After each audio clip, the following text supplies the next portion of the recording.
Murder in the morning from the Hidden Killers podcast. You know, sometimes our justice system works well, and we feel like people are getting what they deserve, and transparency is rising to the top, and we find out what's actually happened, and punishment is dealt out, and those responsible for horrible, horrible behavior are going to be kept away from the rest of society for the rest of their lives.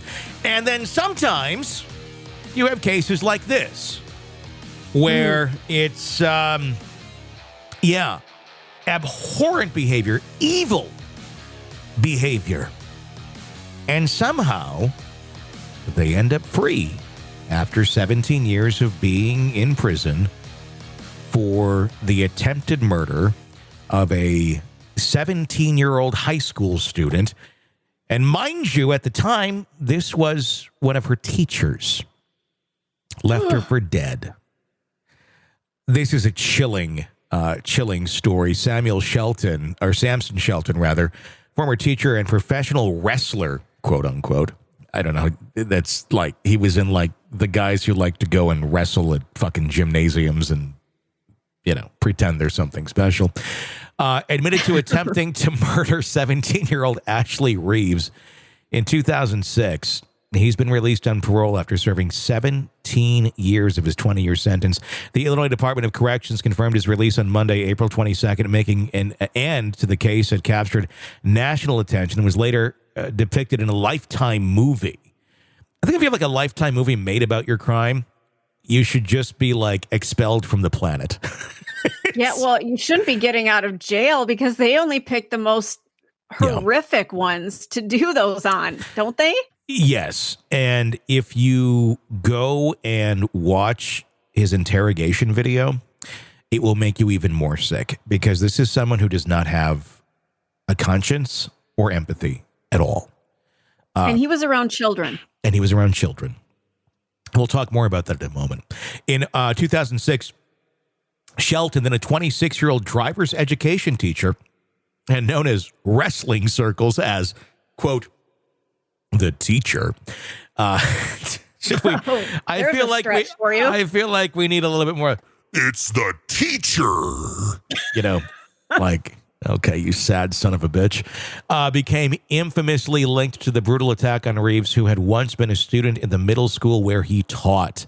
The incident occurred after Shelton and Reeves, who had been involved romantically, got into an altercation while he was driving. According to reports, Shelton choked Reeves, broke her neck before discarding her body in a wooded area of Citizens Park in Belleville. Reeves was found barely alive around 2 a.m. April 29th of 2006 after a 30-hour search initiated when she was reported missing. Miraculously surviving the attack, she endured significant brain trauma, underwent a painstaking recovery process to relearn fundamental skills such as swallowing, walking, and talking.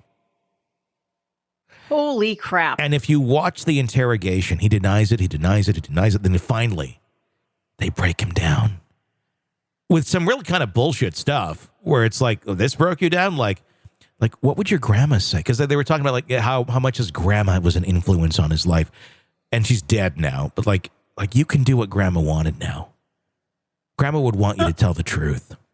And then he finally tells the truth. I think the guy is a bit autistic when you look at him and the way he talks and the way he thinks.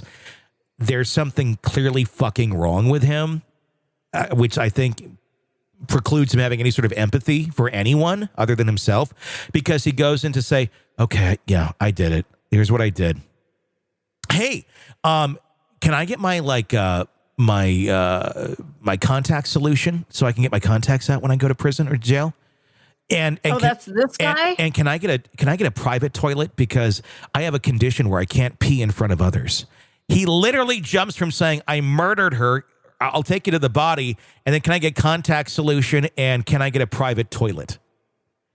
Oh, yeah, there's got to be something going on there where he just has no empathy and can't connect in any way. It's as if, it's as if he's ordering a fucking Whopper your way at Burger King. And he's just like, well, here's what I think here, and here's this. And it's just, everything is on the same level. There's no weight to what he's talking about in his mind. And you can tell the interrogator is just like, what the fuck? Like, we'll see. I'll mention it. We'll see what we can do. Of course, I'm sure it's like, fuck you, you piece of shit. Eventually, he did lead them to the body, and they were expecting to find a dead body. They get to her. She was still alive. And she's still alive. And she's breathing. And then they get EMS out there, and miraculously, her life was saved. But the damage has been done. This woman has brain trauma. It's going to be there for the rest of her life. She has been able to go on and lead a life. She says she wants to forget about all this and move on. She has kids. She's married. Good for her. But obviously the damage was done. And this piece of shit, this evil, dangerous piece of shit that clearly has something mentally wrong with him, is free.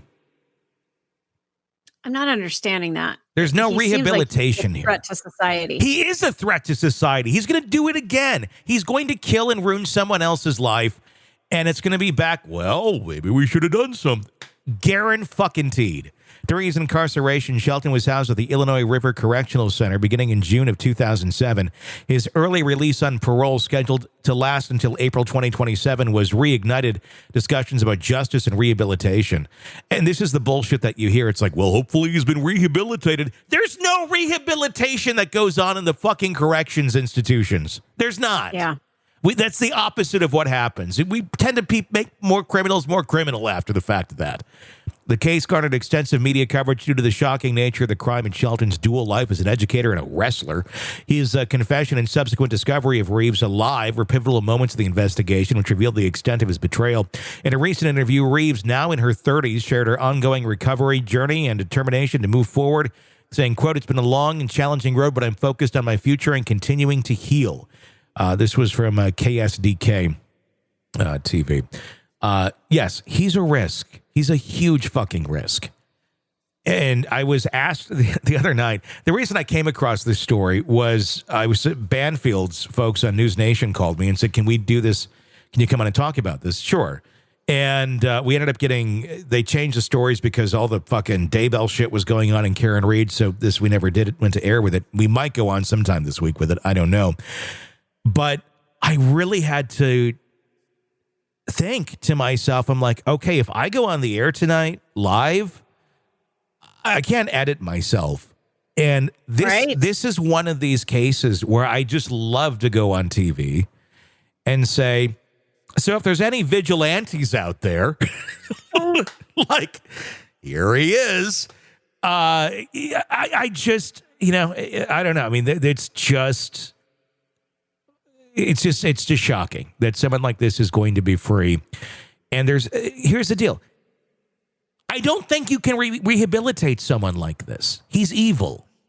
Or he's at the end of the day, extremely mentally ill is really probably what it is. There's some personality disorder, some sort of autism going on. There's something that has enabled this person to do this and think the way he thinks. And that's never going to fucking change.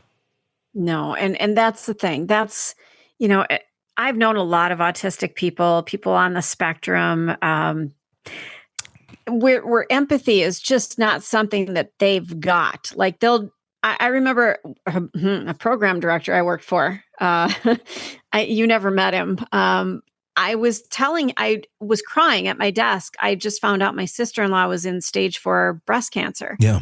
And the prognosis wasn't good.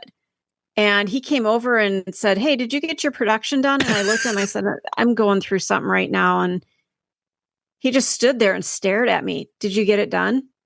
And I'm like, so-and-so, I'm not going to say his name. I know who you're talking about. Okay. And my old radio partner, Dave, he stood up and he said this guy's name.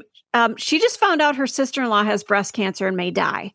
And he goes, "Oh, well, if you could get the production done, that'd be great." And then he walked away. Yeah. It doesn't make them all killers or murderers, but it makes them extremely awkward and not functional in society.